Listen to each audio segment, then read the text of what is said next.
Mr. Crispin here once again, and welcome to my workshop.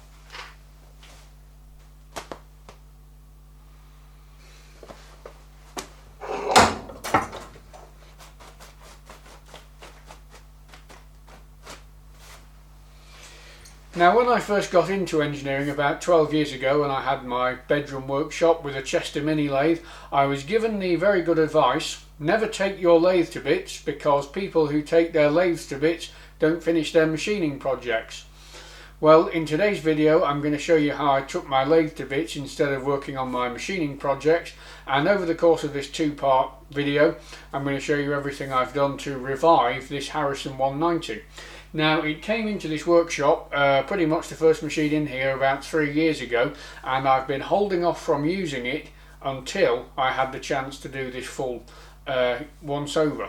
Now, the reason for that is, as you'll see, its condition was rather grimy, and I didn't want to use it and start working all that grime into the sliding parts. So I've now got around to doing an overhaul, and I'm going to show you what took place. Now, this is more of an overhaul rather than a rebuild. I'm not getting into re-scraping, gearbox, dismantling, etc. Things you might do in a full rebuild. This is an overhaul to get this machine up to a working condition. Now let's kick off with rolling it in.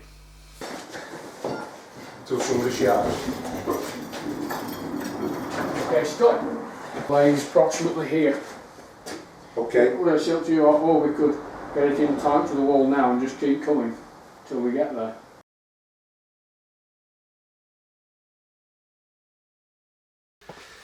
So, as viewed from the front of the machine, I've pretty much taken off everything that moves and even a few bits that don't. The gap has gone, the saddle, the apron, cross slide, top slide, tail stock, all the splash guards at the back, the swarf bin. I've got everything over on the bench, which I'll show you in a moment, and that's left the coast clear for me to come in and scrub all this with various devices. Oh, and the lead screw and one of the feed shafts has gone as well. And I know this is hanging in fresh air, that will alarm a few people. It's actually supported here, it goes through the electrical equipment, it's supported again here, and finally back to another piece of apparatus that operates the foot pedal. So I know it looks a bit questionable for that to be in fresh air, but don't worry, it's not stressing anything apart from perhaps a few viewers. So that's the front of the machine. I'll now show you the back. The back of the machine has been equally dealt with, and there's not a great deal to say about this, so I'll move on to the next shot.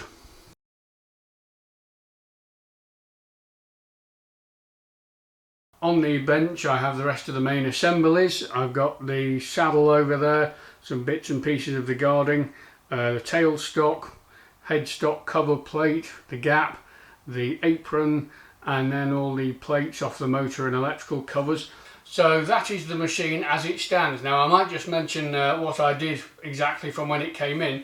Basically, as it was here covered in dirt and grime, I covered the whole thing in paraffin, or what the Americans might call kerosene, and that loosened everything up, and I was then able to go around it with a paint scraper and scouring pad and just try and clean it. Now, originally I was really avoiding the idea of repainting this machine, but by the time I'd scraped everything and scrubbed it, it was getting to the stage where there was a lot of bare metal, and I couldn't really bring myself to put this back together, having had the opportunity to paint it with how it had all cleaned up. So I decided to paint it. That entailed me going around the whole thing again, this time more thoroughly, with wire brushes, razor blades, Scotch Brights, you name it, just to try and get every bit of loose grease and paint off it. I've done that. I then scrubbed the whole thing again with methylated spirits and a scouring pad, and I have then done a final degreasing with paint thinners and a rag, and I've done that for both the machine and all the bits you've seen on the bench. So I'm now ready to repaint this, and I hasten to point out that I've got no idea about how you're supposed to repaint things, so don't take any of this too seriously, but I'm going to repaint it in the manner I've decided to proceed with, and I'll see how it comes out. I have done all the bare aluminium surfaces out in acid etch primer, and with that dry I'm now giving the thing, the whole thing, 2 coats of red oxide primer, and once I've done this I will then give the whole thing 2 coats of the Harrison blue-grey machine enamel. I don't really deserve any points for finesse here, however it's going quite well. I think for the task at hand this will do a fine job, and so far so good. I did just cause a little scene, by the way, when I went in to get the camera. I bumped into my neighbour in the dark and she was ready to call for medical assistance.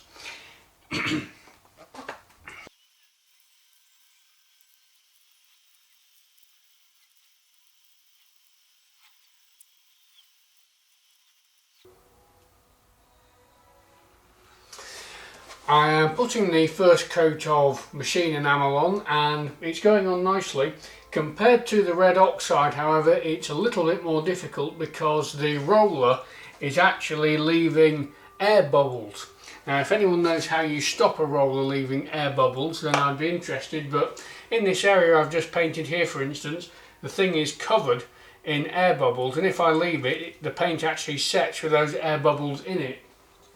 So to overcome the problem, what I'm doing is just very lightly running a paintbrush over the top, and if I do it lightly enough and don't bump into things, the paint will set in a nice homogenised layer, if that's the correct phrase. So I'm getting around it that way. However, if anybody does know how to stop these air bubbles appearing, it would be nice to know for the future.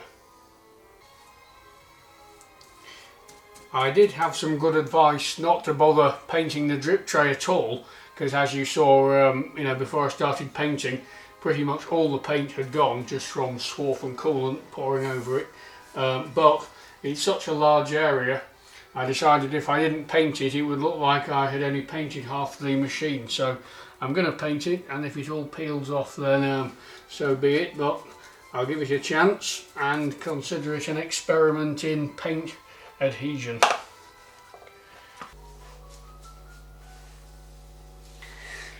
Now, I'm afraid I have been rather boring here in choosing the original machine colour again. This is Harrison Blue Grey, and you may be interested to hear of a place called Paragon Paints. That's where I bought these. I was quite surprised by what a wide range of machinery colours they stock. So look them up on the internet. I'm assuming they're UK only, but Paragon, spelled Paragon Paints, had a big range of all your original machinery colours by a lot of manufacturers. Although I know some people are into painting machines in more interesting choices. A friend of mine once painted his Bridgeport bright orange, which made for some rather lively milling.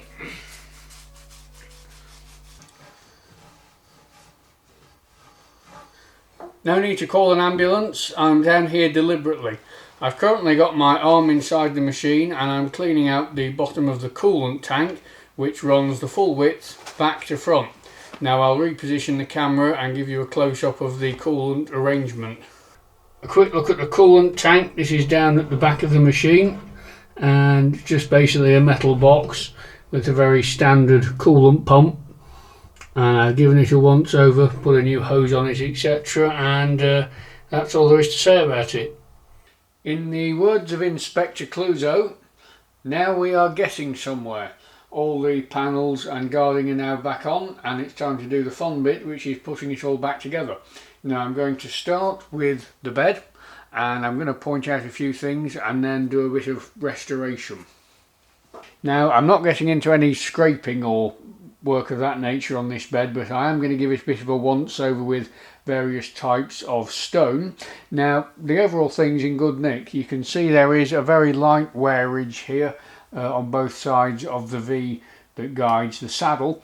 Nothing really of any note, but what I do want to do first is just turn my attention to any areas that have these kind of dings on. So on we come to the concept of using stones on a lathe bed. Now some people will be horrified by this idea because there is a concept that once you've used a stone on a surface, you embed abrasives and grit in it, and then when you put the lathe back together and things start sliding over each other, you destroy the lathe. Well, personally I don't quite agree with that. I'm certainly not disagreeing with the idea that if you put abrasives between two surfaces and do that, it will cause problems, but providing you clean the surfaces afterwards, I don't think it does any harm. A working example of this would be, for example, a cylinder bore. The medium a stone is made of is very similar to the medium that a bore hone is made of.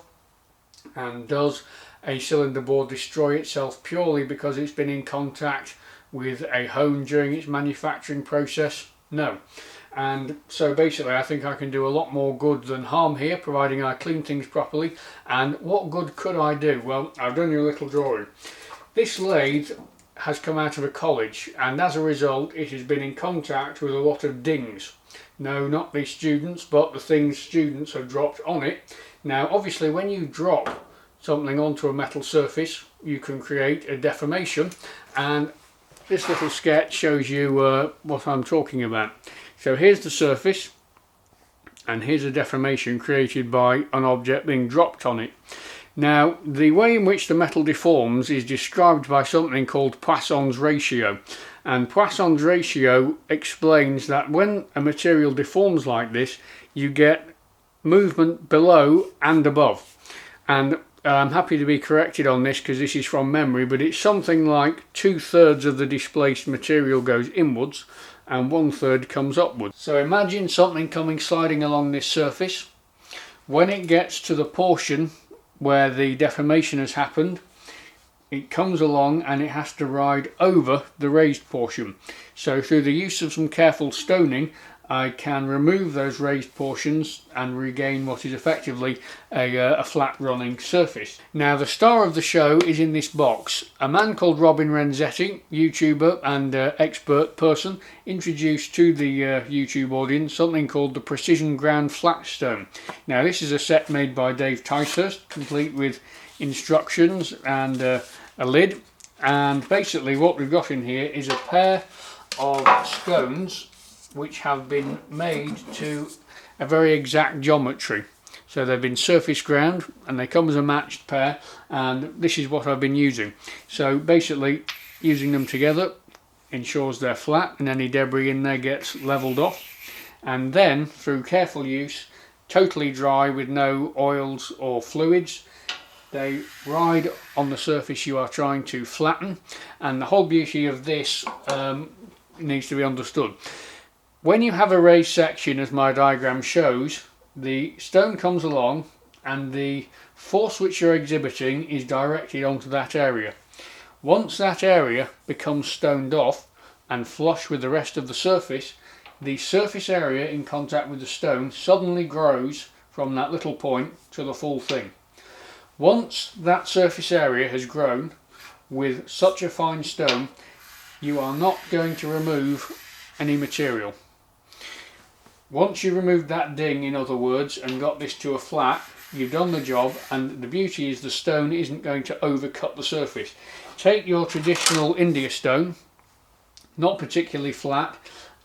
You could continue to disturb the geometry of this bed past the flat section, but with these stones the idea is they don't. So that is how I have been removing these. Any big areas you may want to address before you go in with these, but these have done a really nice job, and I am now in the process of cleaning up the surface that's been left to lift any debris. Now, to be absolutely clear, you have two different things: debris from the cutting process, which is metal, and in some people's minds, debris from the stone, which is abrasive. Now, in order to get abrasive onto the surface, the stone has to break down. In the way I've been using these, I don't believe I've caused the stones to break down, so I'm only expecting metal debris. I don't think I have embedded the surfaces with abrasive debris, because, as I said, to do that you've got to be breaking the stone down. Now, to clean this, I'm doing a two-stage process. First of all, I've got my brother's toothbrush and I am scrubbing the area with paraffin, kerosene, and that is to lift any debris. Once I have lifted and freed any debris, I'll then come and clean it off with a rag. So that's what I'm doing. So after all that, some alcohol is required. This sort for me and this sort for the lathe. And I'm going to use this to give it a final clean and make sure everything's ready to go back together. So I'm using a clean white rag and the alcohol, and the idea here is that I can see when there's no debris left. So you can see there that there's hardly any debris left. I'll keep going for a bit and then it will be time to put the saddle back on. Schoolboy error alert. I had been degreasing some things with a rag soaked in paint thinners, and while I was doing something I left it sitting on the lathe bed. When I've picked the rag up about an hour later, I've noticed that in an area all the paint has bubbled up. So word of warning, be careful where you put that thinners rag. Here on the bench is the saddle in question. I'm just making the final preparations ready for this to go back on the machine. Now first of all I took a razor blade and I de-painted it in any areas where I didn't want the paint to be. I then made another schoolboy error with the very same thinners rag and I destroyed the paint on this section, and after that I proceeded to stone all the ways. So I've done the ways that the cross slide runs on, and I've done the ways back here that rides on the bed, and we'll have a little chat about that in a minute. But what I'm doing is I'm dealing with the lubrication side of things. This is the main component that's responsible for all the lubrication. The whey oil is stored in a well in the apron, and it is fed up into this system through a pipe by means of a hand plunger. So this plunger sits in here, and when you want to lubricate the ways, you operate the plunger and it distributes the oil. Now compared to the lathe bed, this component lends itself to more contamination issues because of all the oil passages. If I had just stoned this, any remnants could have potentially gone down the holes, and then upon applying the lubrication in future days, the remnants might then come back out and end up exactly where you don't want it. So what I did before I stoned this and before I cleaned it all down, I filled the apertures of all the holes with grease and then cleaned it all back so it was sub-flush, and then degreased everything, but the actual hole was blocked up with grease. And what I'm now doing is I'm doing a sort of blast out of all the ways to clear the grease and to clear all the years of remnants that were in there anyway. This has caused me a bit of a overspill because I hadn't realised the passages were joined up in the way that they are. So you blast in this one and hey presto, it comes out up here and gets the wall, or vice versa, you know. Basically you want your safety glasses on. I did find in a manual eventually a bit of a diagram, and what you can see here is the main passages that run. One runs all the way front to back and the other runs halfway, so that's what you're looking at there. The bottom one runs halfway up and meets a cross hole. The top one runs all the way through and does quite a number of things. Round the back of the saddle there is more going on. So there's a pipe that transports oil from one passage to the other main passage, and from there we've got a hole on either V, a hole on the flat, a hole either side of this V and a hole on the flat there, and the ends are plugged, and I've currently got the plugs out. So this isn't very complicated. All I'm doing is going around with my WD-40 nozzle, and I'm just sort of doing this in cycles. I'm filling all the passages up and then blasting the whole thing out with my neighbour's air compressor that I've borrowed, and I just sort of keep going, and every time I do it, it just brings a bit more out with it. I think I should have put that on there actually.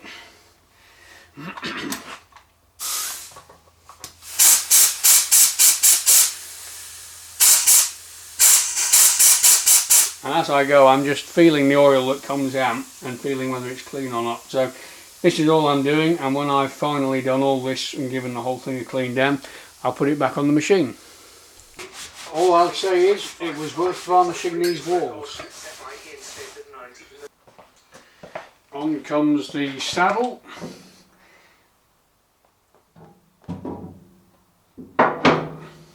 It's often nice to try and slide these on from the end, but I don't quite have the access here.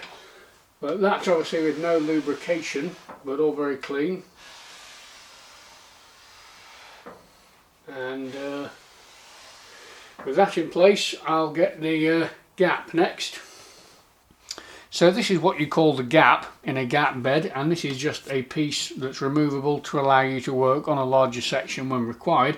Most of the time, however, certainly in my workings, this gap remains in, and it's just an extended section of bed with exactly the same profile on, hopefully, that sits in here. This is the section of bed that fits into the gap, and as you can see, it sits on 4 pads which have been scraped.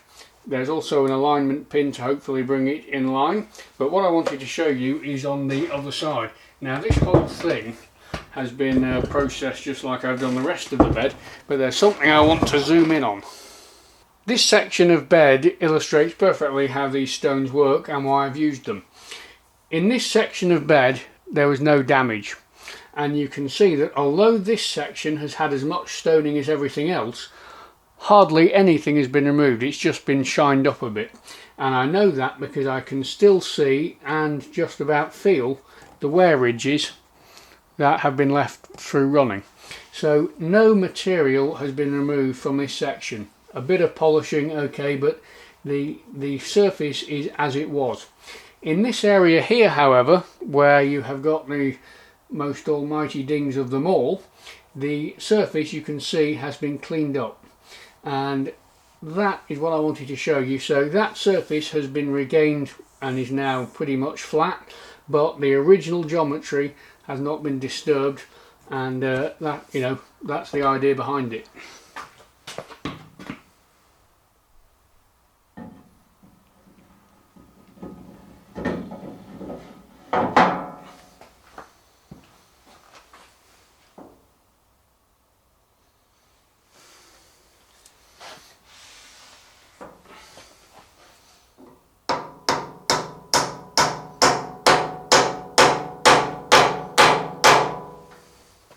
Having carried out a bit of an inspection with it all back together, I can announce that this back face is aligned to the back face of the bed within about 2 or 3 microns, 1/10 of a thou.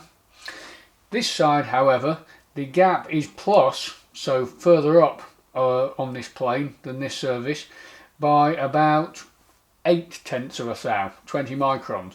So there is, you know, a plus condition on this side.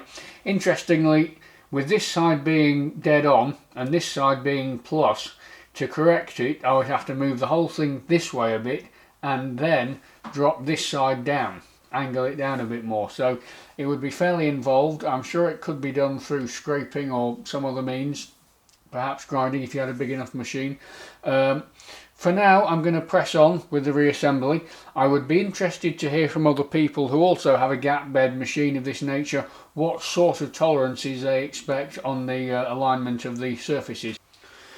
I am now going to show one more bit of the assembly in detail, and then I'm going to do the rest of the assembly in fast forward. Now the bit I'm going to do next is the apron, lead screw and feed shaft assembly, and once I've done that I'm just going to use the same methods as I've shown so far to reassemble the rest of the thing. So let's do that. So here is the apron. Now it's quite a complicated assembly and I could go to town on it, you know, dismantling it, looking at all the bushes, looking at all the moving parts, but I'm really quite keen to get this lathe working as a priority, and there's not really a lot wrong with it.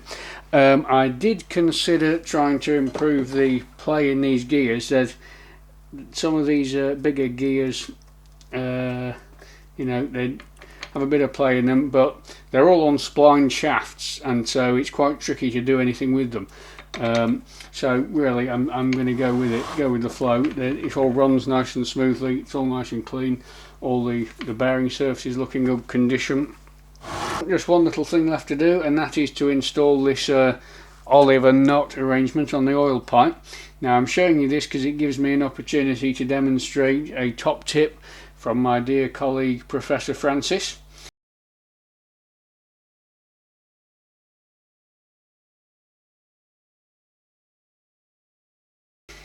Now you can of course mess around with boiling water and you know, washing up liquid or something to aid with this, but this little tip works nicely.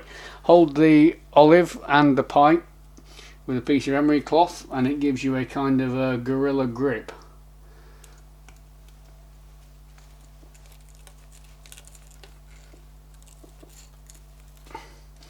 There we are.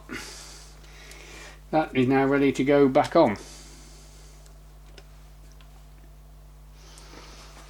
Now the apron hangs down here and is a fairly substantial weight, and as you saw I just lowered this on and it's currently just sitting on the bed by means of gravity. Now to stop it all coming forwards when I put this heavy weight on at the front, I'm going to put the gib strip on round the back, main saddle gib which sits round the back. I'll show that. Also there are two saddle gibs that sit on the front, two little sections, and that helps as well. So I'm going to do the gibs then the apron. Right, I'm hovering in the swarf bin. I've got all my bits and pieces to hand. That goes on like that. Then the gib strip goes in the top like that. And the adjustments for the gib strip running under the bed are done by these lock nuts, grub screws with dog points on them. And this runs on the rail underneath and provides the retainment for that kind of motion. So on this goes.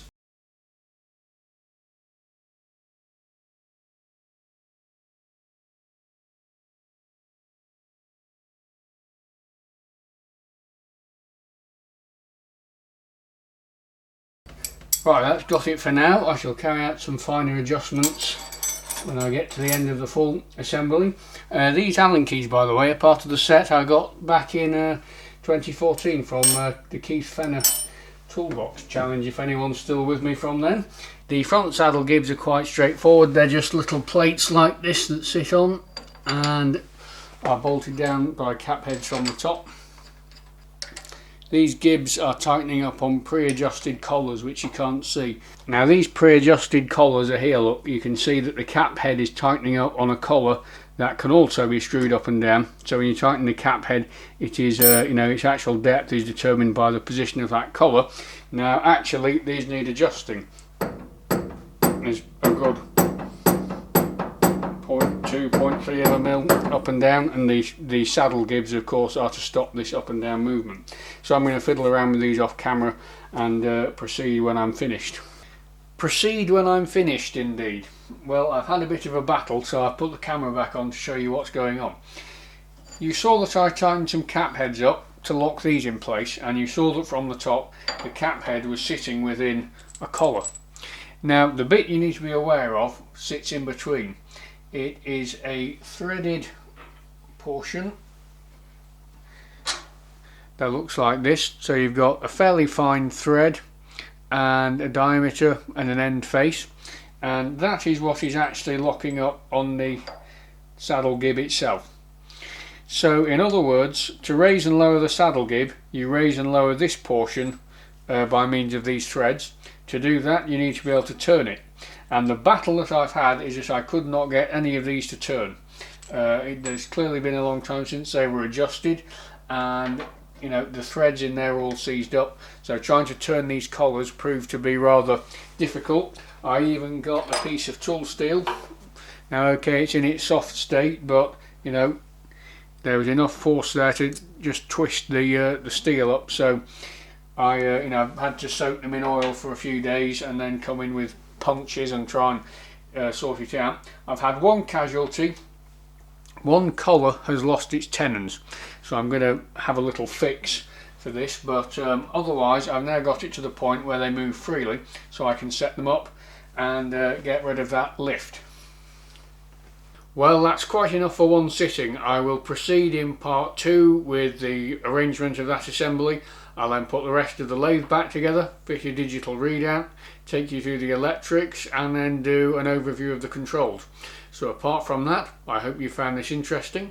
Thank you for watching and see you on the next video.